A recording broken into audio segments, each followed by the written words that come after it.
Good morning, YouTube.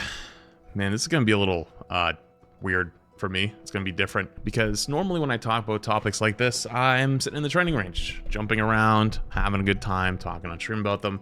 But I wanted to try something different. And I also thought that this one would be appropriate to do because I'm talking about two games right now that are kind of at odds with each other.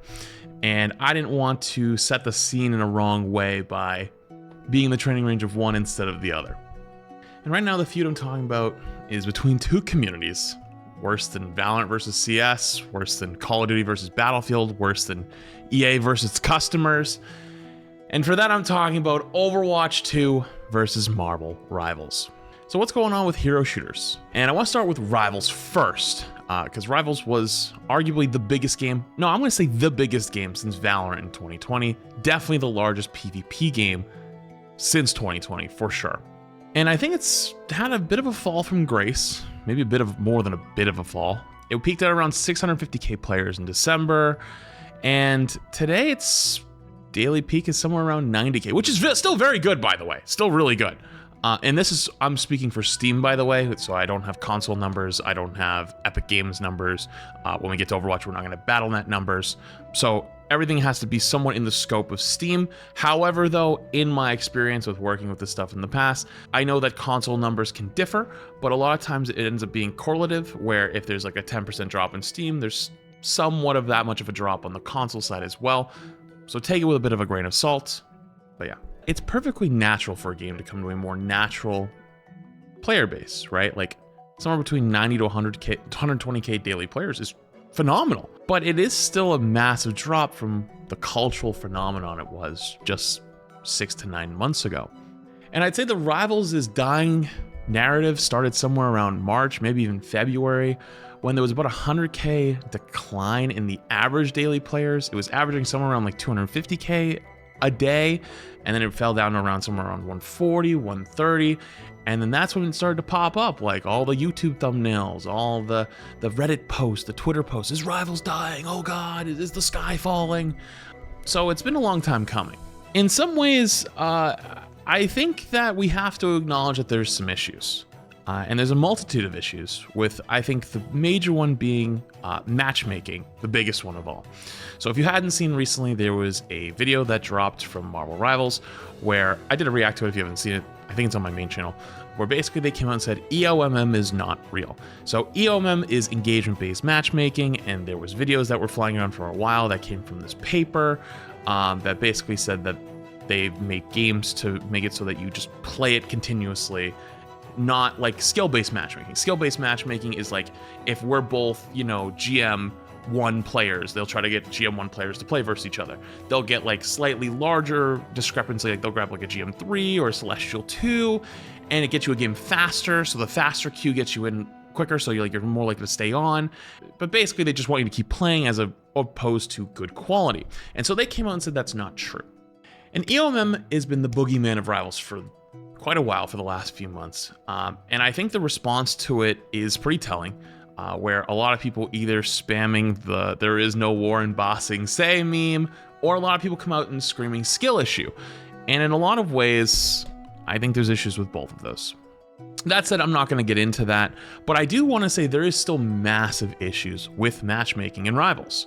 I think people go on completely insane winning streaks and losing streaks, and I personally haven't been playing the game as much the last month, but I still have a lot of friends that play the game, and I still keep up with the game, and I read a lot of things online, and I can't help but watch people that I know, respect, see, have issues where they feel like their quality has gone down significantly. And part of me wonders, is that because there's less players playing, and so they're trying to still find matches at the same speed, so the quality is lower? I don't know if it's people just coming back from long hiatuses and the game's skill level has increased so fast. I would say, in my personal opinion, I would say that the skill of Rivals has jumped from like 2016 Overwatch to 2018 Overwatch, like 2 years of advancement. A lot of that has to do with like TikTok and YouTube videos and streaming becoming more prevalent, and like the spread of information. Hell, within like the first month or two, it was like using Magneto ult to kill a Cloak and Dagger was like really high level gameplay knowledge. Then after like 2, 3, 4 months, it became basic knowledge. And you take that and amplify that across the entire game, that is a way of getting a player base become really skilled and really advanced very quickly for a game that is touted as a casual game where you don't need to be playing as much. You just hop in, have some fun, hop out. You're going to start falling behind, which I think we'll get to in a minute, but that could be an issue. Regardless though, last thing on matchmaking, even if EOMM isn't real, something's wrong. Something feels horrible. And I don't know what it is. I'm not an engineer. I cannot make algorithms. I'm not qualified to speak on this. But like, I look at profiles and I see massive win streaks, massive lose streaks. I look at my own, I see massive win streaks, massive lose streaks. And then the actual max quality, sometimes I'm like, who are these players in these games, you know? Something's wrong. I don't know what it is. But players have noticed it. They don't feel like they're having fun. And I think that's arguably the biggest issue with the game currently. I also think there's another big problem with balance. Now, that's a tough one. Because, at least in my opinion, no two people are ever going to agree on balance. And I think there's a lot of schools of thought here, but there's also problems with like characters like Luna Loki. Luna Loki have been the strongest characters in the game since Season 0. That was 9 months ago, give or take a little bit. And the endless support ult meta, we had triple support for a while, but just like, it feels like nobody dies for 24 seconds, at least in higher tier plays. And as time has gone on, people have learned how to play that more, and that has worked its way into the more metal ranks. I think it just, for a lot of people, gets kind of boring. That said, I think there's a lot of people that blame a lot of things for balance. They think that they're balancing for casuals, which, granted, was kind of the whole idea of Rivals. That was a championed idea on social media and by lots of people. There's also people that blame streamers for balance. To that, I kind of look at it and I go, well, haven't most streamers like been complaining about Luna Loki since Season 0, and they haven't really been touched? Regardless, though, I don't think it accomplishes anything to sit there and balance and sit there and complain and blame anyone, because at the end of the day, we all want to have fun. We want 3 things realistically. Is we want to feel rewarded for our time, rewarded for our skill, and to have fun. And balance is going to be always a tricky issue, but something about the current balance just feels off. And a lot of people blame Emma, they blame Luna Loki, they blame characters that were meta for a little while, like Iron Fist, that are really kind of annoying to deal with. Characters like Wolverine, which kind of like really inhibit like tank players' ability to play the game if they just exist. I don't know. I got no clue, because I don't think anyone's gonna ever agree, but I think that Mag Emma, for example, has been meta for so long in a lot of the higher ranks that people just get bored of it. Luckily, we've had hero bans that have kind of kept everything together, but even with hero bans, you can kind of feel the foundation starting to shake a little. That being said, though, we're never gonna agree on balance. I think we all just want the game to be fun. And speaking of fun, hey, listen, I always have fun playing with my friends, right? Like, it's one of the things most streamers get shit for, I think, is like, oh, you're stacking with people, oh, you're all boosting each other, blah, blah, blah. But like, dude, playing with friends is like the best part of gaming, you know, especially playing multiplayer games. So why the f did they get rid of that? Why is stacking gone? Like, I understand that the solo queue experience can be hard, and I understand that playing in stacks is genuinely worse. I've been on both sides many, many times, but like, games at the end of the day need to be somewhat fun too, and especially a game like Rivals that has positioned itself as a more casual friendly game that's supposed to be more fun with your friends. Why take that away? Like, Overwatch did that for a long time and it was miserable. Then they actually took it away, and a lot of the solo queue people kind of complained really hard. Now they're actually kind of pulling it back again because Overwatch has kind of gone down that competitive route, which we'll get there in a minute. I don't know, man. I don't know about that decision. I feel like a game like Rivals, which is like very much said we're going to cater towards the casual side, removing that is crazy talk. And the last big thing I want to talk about for Rivals is the hero releases. So this season, in Season 3, we had 2 DPS released in a season, in a game, where people are begging for more supports and begging for more tanks. And Ultron didn't count, I'm sorry. Ultron's just a DPS hero with a cosplay of support. It does not count. I don't know if that would actually make people want to play the game more than they currently do, because I think matchmaking is a core fundamental issue. But at least for balance, I think balance doesn't keep people away from playing a lot of times, as long as the game feels fun. And having new characters to play always is a good time. And if I learned anything from Twitch Rivals and playing with other streamers, or like the more casual streamers, is they're all support players. The amount of support players that are in this game is insane. And I'm sure you recognize from your own ranked games. There's lots of support players, Well, actually, that's not true. Not like there's actually probably more DPS players in your ranked games, to be fair. But regardless, there's a lot of support players. They want to play support. They want to play it, but there's nothing new. There's nothing fun. Give them something. And I know they're locked in for the next year, but how is that an oversight? I don't know. That being said, I think people are a little too eager for games to die these days. And I played Overwatch for 5 years. Trust me, I know a lot about that. And I'm really tired of hearing it. And I could count more times than I'd want to. The times that I felt like time feels like a flat circle, where I just hear game is dying, game is dead, game is dying, whatever it might be. I don't think Rivals is going anywhere. I think it's going to be just fine, especially in the long term. But in the short term, it might be painful, because it seems like a lot of their content strategy has already been planned, and if there's not more tanks and supports that are coming in, if they can't figure out the matchmaking issues, if the player base keeps declining, there's some spooky things. There's some writing on the wall that they definitely need to adjust or need to address. And I think the Rivals devs have been very good at doing that. And so that's why I'm at a bit of a loss on like matchmaking. I don't know how to fix that. I don't know how to tell you. Like, I'm not an engineer, but it's keeping people from playing. And I think there's also a lot of people that will come back next season, because the new season's right around the corner. So not all doom and gloom, but you do have to remember, I think there's only so many, maybe next seasons a game can have until people start to move on. The other thing though is, I think Rivals will be fine long term, but they're no longer the big fish. They're no longer the easy choice for a hero shooter fan, as their biggest competition has finally taken the gloves off. And with the biggest competition, I mean Overwatch 2. So Overwatch 2 has been getting its butt cheeks clapped for about the last 5-ish years, with disaster after disaster, from the delaying of Overwatch 2 to Overwatch 2 launching, to being nicknamed Overwatch 1.5, to the PvE disasters, to the lawsuits with Blizzard. It's not been a great few years to be an Overwatch fan. No, seriously, I was an Overwatch streamer for 5 years. And if anyone ever asked me learned that I was a streamer IRL and made content and asked me what games I streamed, I would want to do everything in my power to avoid saying Overwatch. And now you might be saying, how dare you? No, like then there was a good reason for it.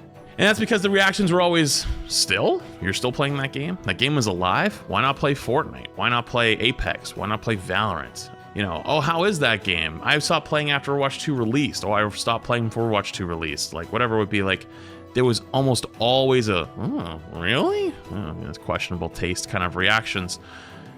And you couldn't really blame people for it either. And when Rivals came out, Overwatch was still kind of getting rolled, but it was taking baby steps to being better. And this started around BlizzCon of 2023. I actually went to BlizzCon that year. It was actually a good time. And it was the first time I'd ever seen Blizzard kind of take accountability for their game and like look towards the future. Granted, they had a lot of work to do and still did and still do.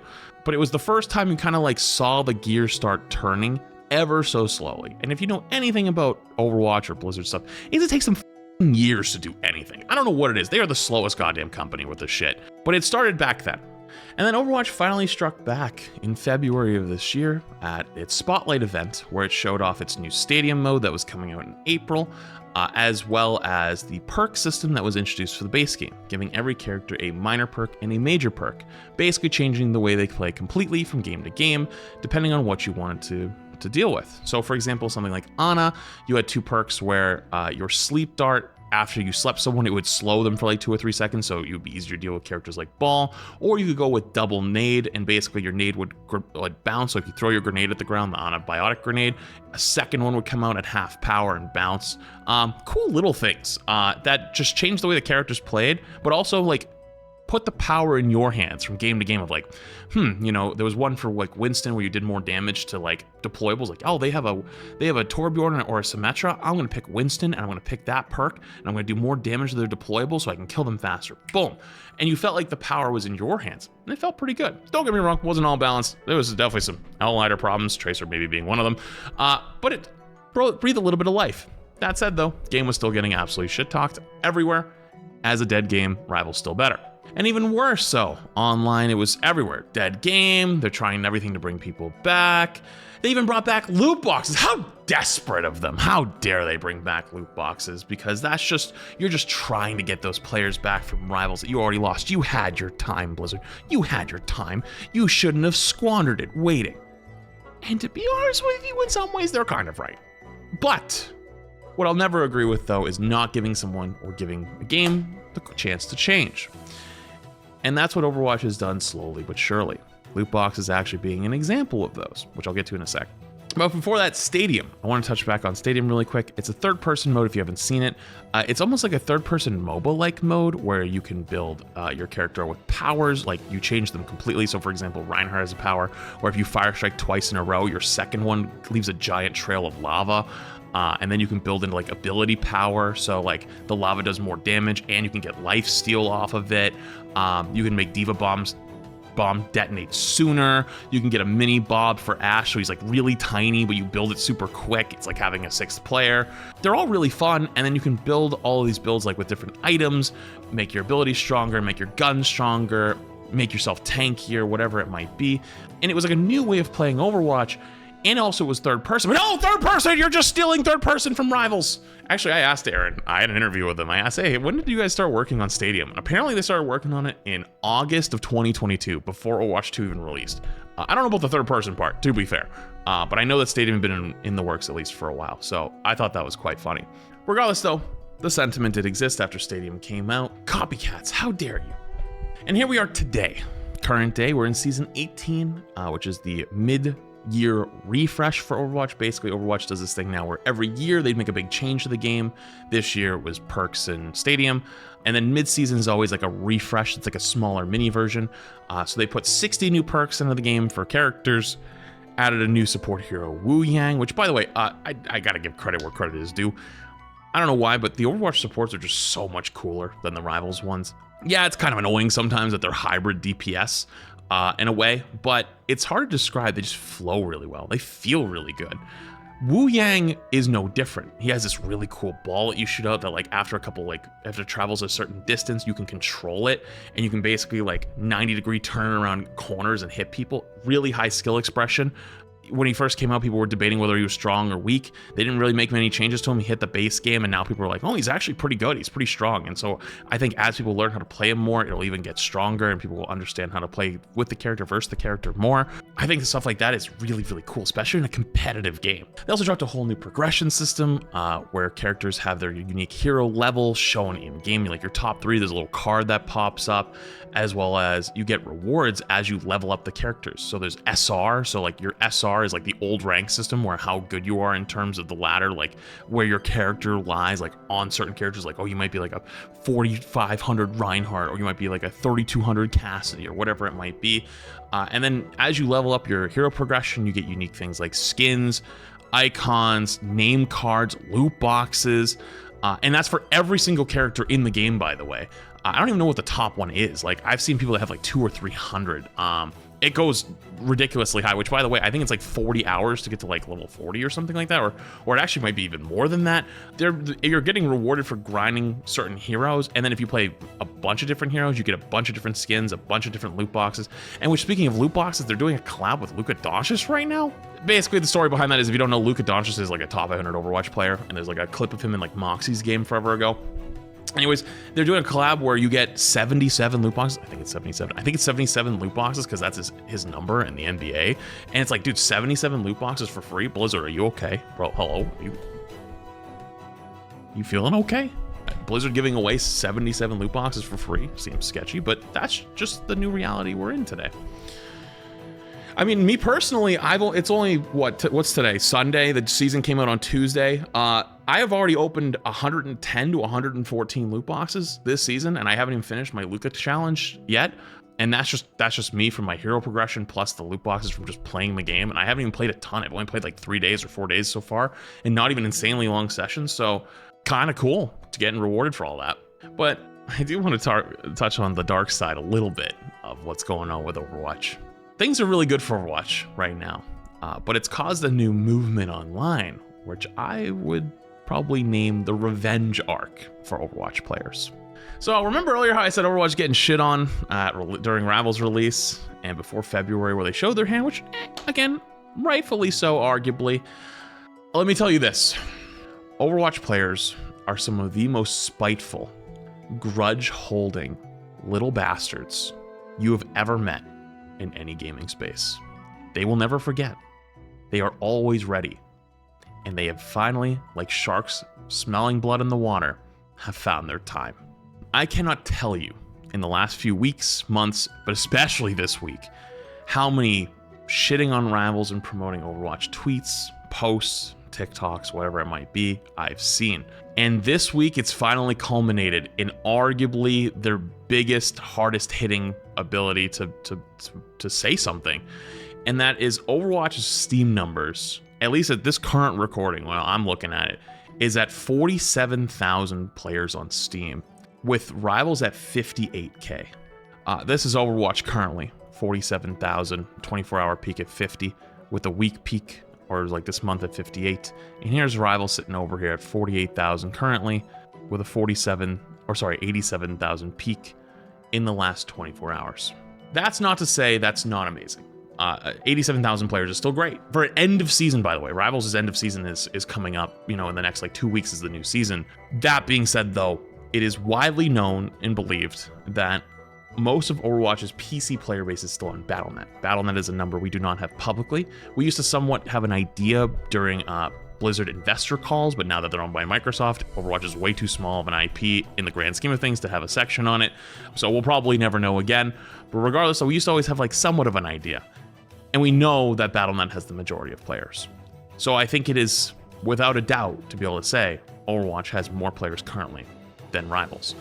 That's not even to say, I don't even know if this is widely known, Rivals is a massive flop in Asia, Korea. When I went to Spotlight in February for Overwatch, a few of the Korean creators that I knew were speaking with some of the Americans and English speakers like myself, and they were like, hey, are you guys actually playing Rivals? I'm like, yeah, like it's a good game. And they're like, really? Like nobody's playing that here. It flopped so hard. So it is hard carried by the West. And by the West, I mean NA plus EU. I don't even think there's an Asia player base. And I know Overwatch is still massive in Asia, and it just recently re-released in China. And so as you can imagine, the hit pieces have been kind of crazy. Overwatch's shooters go crazy. That said though, Overwatch is arguably right now in the best state it's ever been. I would even argue better than 2016 Overwatch, minus of course the nostalgia and the hype for a brand new hero shooter, a game that revolutionized the genre in a lot of ways. Sorry, TF2, no shade. I'm just saying like it kind of expanded upon it in a lot of ways. And so one of the biggest things that still holds Overwatch back is public perception. And in some ways, I feel like it's even shifted a little. And I've actually been doing a lot more variety the last 9 months, a lot of Rivals, dipping my toes in other communities, and I never realized how deep-seated the hatred was for Overwatch. Like, if I ever spoke positively of Overwatch in any videos about other games or whatever, it was like I cursed your whole bloodline. I wonder if that's gonna start changing, because I've even seen the online sentiment start to change, and I think it should change. I think the game has done a lot of good. I don't think you should forget the past. Don't let them slip through on certain things. And hell, there's actually some things I'm suspecting that are they're potentially wrong with Overwatch at the moment. I've been very curiously looking at their social media team with like a little like the eyebrow raised emoji. I know WoW apparently got rid of their social media team and are like replaced with like a third party that like kind of uses AI and stuff like that. And Overwatch's socials have been a little questionable the last month, so I'm keeping an eye on you. That said, though, I think in a lot of ways this is really thanks to Rivals. And genuinely, Rivals is the best thing that has ever happened to Overwatch. The last 9 years, there's never been a single hero shooter that's been able to compete with Overwatch. You've had more Concords than you could count. I know Concord's the big one that everyone likes to meme, but there's been tons of them. Rivals is the first one that really took the crown. And I think that lit a fire under them that finally got them to start moving faster, communicating more, and actually putting out meaningful content for their game in a timely manner. Things like hero bans and map voting have been discussed and talked about for years, and no one ever did it because we were all afraid of, what about that one Mercy player on Reddit who's going to get their hero banned and they're going to get really upset and not play anymore. And we always were like, well, we shouldn't do hero bans because of that. And now hero bans are in, and it's like, damn, like this is just way better, and map voting, and you get to have a say on your experience, and more content's coming out, and they're communicating more, they're working on for feedback with the community. It's hard to not look at it and go, this is good. This is almost everything you've ever wanted. Almost. I think if Overwatch keeps moving the way it's been moving, I think it realistically has a chance to potentially change public perception around the game long term. Now, it's going to take a very long time, like potentially years, and it's going to be a very hard uphill battle, and people are going to be preying on your downfall. But I think it's possible. And I think there's a few ways they could give it a little boost, like a show or cinematics, but I'll get that in a second. So where do we go from here for both games? I think Rivals really needs to focus on its balance, on its endless support ults, and I think they need to figure out a way to figure out what in the is wrong with their matchmaking. I don't care if it's not EOMM. I believe you. I believe you it's not EOMM. I don't think you have a reason to lie. You've been pretty transparent. But what is it? Why is it so dog shit? And it's not just me or creators or other people that have seen it. It's thousands of people. And even though EOMM has been disproven, please give it another look. Because even if it's not EOMM, something's up. That being said, I don't think it's going to go anywhere. I mean, it's got the Marvel IP, and it's a pretty damn fun game. It's really fun. I actually enjoy tanking in Rivals more than I do in Overwatch these days. But for any player who wants to play the games more than 5 hours a month for the new hero releases, it's just too mind-numbing and painful for anyone to grind right now. And casuals are important to any game. Don't get me wrong. Casuals in a lot of ways are the lifeblood of a game. But I think we've almost let the pendulum swing too far in the other direction. Grinders are important too, because those are the people that are the most invested. They spend a lot of money. They watch your esport. They support your community. And day in and day out, those people just want to be rewarded for their skill, for their time, whatever it might be. At least in this current moment, it feels bad to hard grind Rivals. It feels better to be a casual enjoyer. And it needs to be able to have both. You can have both. For Overwatch, like I said before, it just kind of has to keep moving the way it has been, but the real way to step their game up is to bring back the story. And by that, I mean full cinematics, talking about and showing us the Overwatch universe. You want a free win? I know PvE got canceled. I know it's unfinished, but like most of the cinematics are apparently done. It all got recorded. Like the voice lines are all done. Why not drop on YouTube just a whole playlist of here is all the cinematics for PvE that we never released because we canceled PvE. Here it is. Here's what the story was supposed to be. Not canon anymore. Whatever you want to put on it, just show us what it was. And if it looks good, then all of us can go, holy shit, that would have been a great story.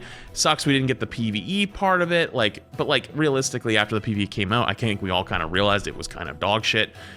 Because unfortunately the enemies were just giant sponges. It wasn't actually fun to fight. It wasn't like Destiny type of fighting, or maybe, I don't know if Destiny's actually a good example, to be fair, but you know what I've said Destiny because I had a Destiny sponsor this week, so let's just have it in the back of my mind. But the story, give it to them. People have talked about wanting a TV show for years. And hell, I'll even take the shittier quality. Sorry, I shouldn't say shittier. The lesser quality cinematics, like for example, the more recent hero releases for Juno and Wu Yang. They're not quite the quality of the previous one. Hey, listen, if you like it, if you like that quality, and that's that art type, hey, that's fine. But I don't think it's unfair to say it's not the same quality as the previous cinematics, aka the 2016 to 2020, your Dragons, your Bastion one, you know what I'm talking about, regardless. I think that'd be the way to go. I know obviously everyone says TV show, but let's meet in the middle, cinematics. Well, last but not least, I just wanted to mention really quick Deadlock. I know Deadlock's not a hero shooter, it's more of a MOBA, but in a lot of ways it feels the same. If it's not on your radar, you should put it on your radar as a potential game. It's still technically in closed alpha. I got to actually play it way early, got into the NDA'd alpha 6 months before it went public. And I remember people were grinding it even back then. I could tell you 15 people that I know that were notable people that were grinding it 100 plus, 200 plus hours before I'd even got in. And I was like, oh boy, it's gonna be one of those. But the game just felt really fun. If you are into hero shooters, it actually might not be a bad idea to check out. Granted, it is a MOBA too, so good luck learning MOBA mechanics if you don't know anything about those. I've gotten screamed at more times than I can count. But I just at least wanted to make a quick note because we're talking about the two titans of hero shooters right now, and there's potentially maybe even a third option, which I know isn't a traditional hero shooter, but if you like the style of picking characters that have unique kits and playing that hero and fighting with teammates and you know, building alongside them. You have like you're not playing like Valorant with a bunch of guns and like, you know what I mean? Like it's one character that you get to learn. Potential winner there. But there you go. I know this was really not, I don't even know if this is gonna end up being good. I don't even know if I'm gonna post this. I've never done this before. I've never done like a Yap video in this style. So I hope you enjoyed it. I probably rambled on way longer than I should have. But if you did enjoy it, thank you for listening. I hope you did enjoy it. Let me know if you did, maybe what I could do better. And if you want to see more of them in the future, I don't know, subscribe, like, whatever YouTubers tell you to do. Anyways, love you guys, and I'll see you again tomorrow.